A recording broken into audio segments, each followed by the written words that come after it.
Pemilu 2024 kurang dari 24 jam lagi. Sejumlah persiapan telah dilakukan pihak Kepolisian Jawa Timur dan untuk mengetahui apa saja kendala yang dihadapi, kita tergabung dengan produser lapangan CNN Indonesia, Kanza Tamarindora di Surabaya, Jawa Timur. Halo, selamat siang Kanza. Bagaimanakah persiapan pemilu 2024 di Jawa Timur dan adakah proyeksi antisipasi dari pihak pengamanan pemilu 2024 khususnya dari pihak Polda Jawa Timur? Halo, selamat siang Freddy. Pesta demokrasi, tepatnya pemilihan umum 2024 tinggal hitungan jam.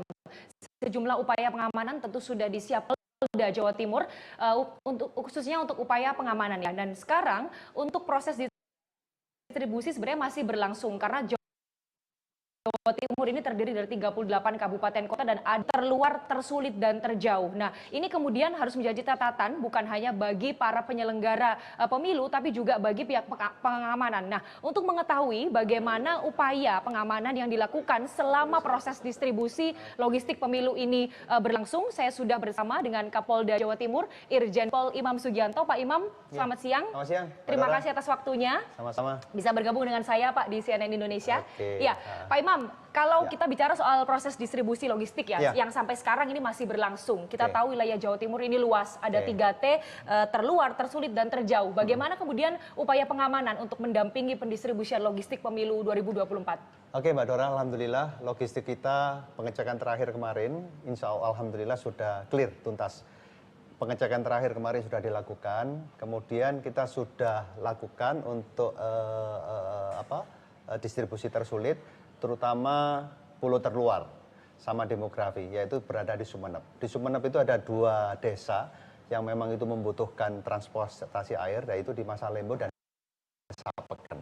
Itu masing-masing 9 S dan 7 TPR. Dan alhamdulillah sampai kemarin itu sudah clear, tuntas pasukan yang berangkat kapal. Karena 18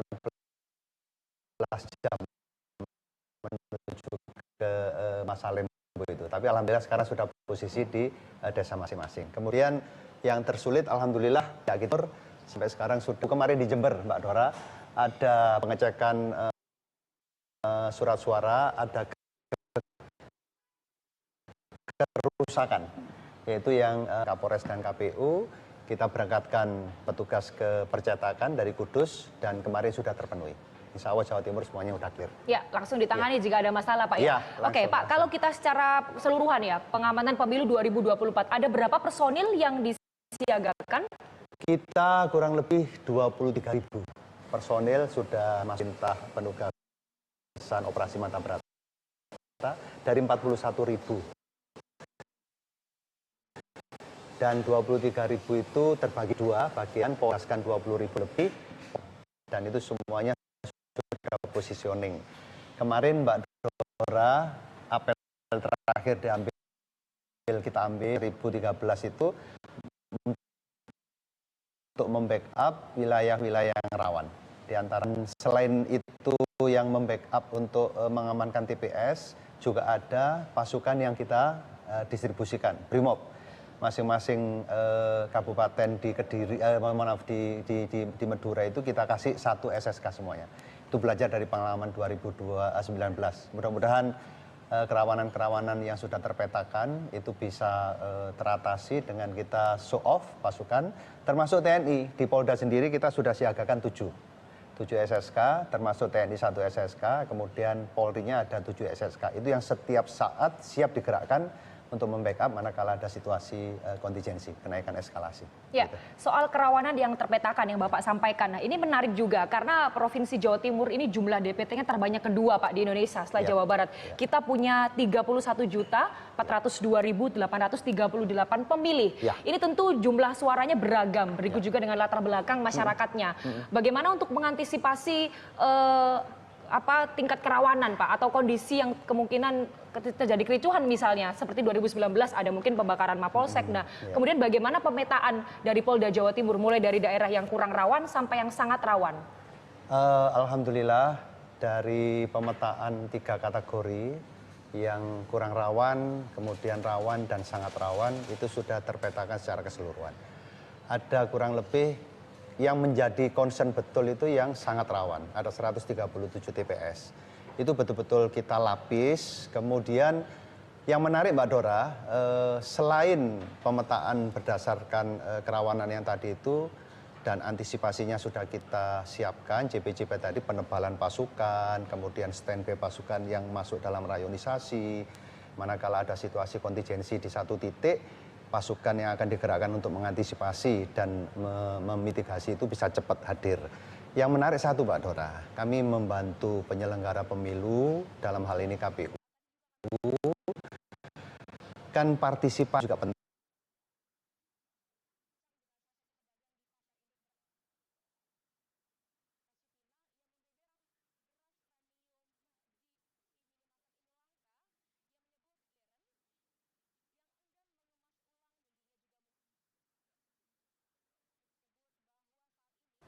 Ya, kami mohon maaf ada sedikit kendala jaringan, namun dari informasi yang sudah disampaikan oleh pihak Polda Metro, maksud kami Polda Jawa Timur dan juga berinteraksi dengan produser lapangan Kanza Tamarindora, ini tadi ada berbagai persiapan yang sudah dimatangkan oleh pihak Polda Jawa Timur untuk pelaksanaan pengamanan pemilu 2024. Dan kita akan saksikan kembali bagaimanakah proses dialog yang dilakukan oleh produser lapangan CNN Indonesia Kanza Tamarindora dengan Polda Metro, maksud kami Polda Jawa Timur, yaitu Irjen Pol Imam.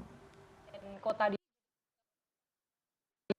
Jawa Timur, 4 kabupaten di Pulau Madura, kemudian kota. Nah, nanti skemanya akan seperti apa, Pak? Mungkin akan lebih diperbanyak jumlah kawan itu atau bagaimana? Iya, satuan pengamanan TPS sangat rawan dan rawan itu kan ada.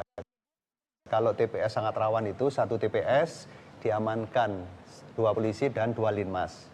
Yang selain itu, kemarin didorong oleh Pak Karuop itu, seperti yang tadi Mbak Dora sebutkan, 6 wilayah itu masing-masing sudah termasuk, selain itu konsen di wilayah yang sangat rawan itu, ada yang dilapis lagi dengan rayonisasi tadi. Ada satu SSK Brimob, ada satu SSK Samapta lagi, PKU-nya, itu membaur dengan pasukan yang sudah disiapkan oleh masing-masing Kapolres di 6 wilayah tadi, terus ada rayonisasi. Nah, rayonisasi ini yang penting pada saat terjadi kerusuhan, misalnya di Banyuwangi, ya, Polres-Polres sekitar, rayonisasi yang sudah disiapkan itu secara cepat bergerak ke Banyuwangi untuk memitigasi titik-titik kerusuhan yang letupan-letupan yang kira-kira akan berpotensi membesar. Kita sudah sepakat dengan para Kapolres, kalau ada letupan-letupan, tidak ada tawar-tawar lagi, tidak ada negosiasi, angkut, bawa semuanya ke Mako Polres atau Mako TNI, kita sudah sepakat dengan Pak Pangdam, mudah-mudahan itu bisa memitigasi yang lain dan mengurai manakala itu terjadi eskalasi yang meningkat. Itu yang sudah kita sepakati dengan Pangdam. Ya, menarik. Jadi tidak ada lagi negosiasi ketika sudah ada kerusuhan, Pak ya? Oh, sudah. Nggak boleh rusuh pokoknya. Jawa Timur harus kita jaga. Jawa Timur harus kita jaga. Baik, terima kasih Pak Imam Sugianto atas waktunya. Semoga ini berjalan dengan lancar ya, pemilu 2024 di Jawa Timur berjalan aman juga. Karena kita tahu jumlah DPT Jawa Timur ini sangat banyak dan sekali lagi ini terbanyak kedua di Indonesia setelah Jawa Barat. Jadi tentu saja harus memberikan rasa aman dan nyaman ini kepada para pemilih. Kembali ke studio, Freddy. Baik, Kanza Tamarindora, terima kasih atas laporan Anda dan juga tadi berinteraksi dengan Kapolda Jawa Timur, Bapak Irjen Pol Imam Sugianto yang memberikan secara jelas gagasan dan juga arahan bagaimanakah pergerakan untuk proses pengamanan pemilu 2024 di berbagai daerah yang ada di Jawa Timur, termasuk pengerahan 23.000 personil gabungan dari pihak Polri dan juga TNI.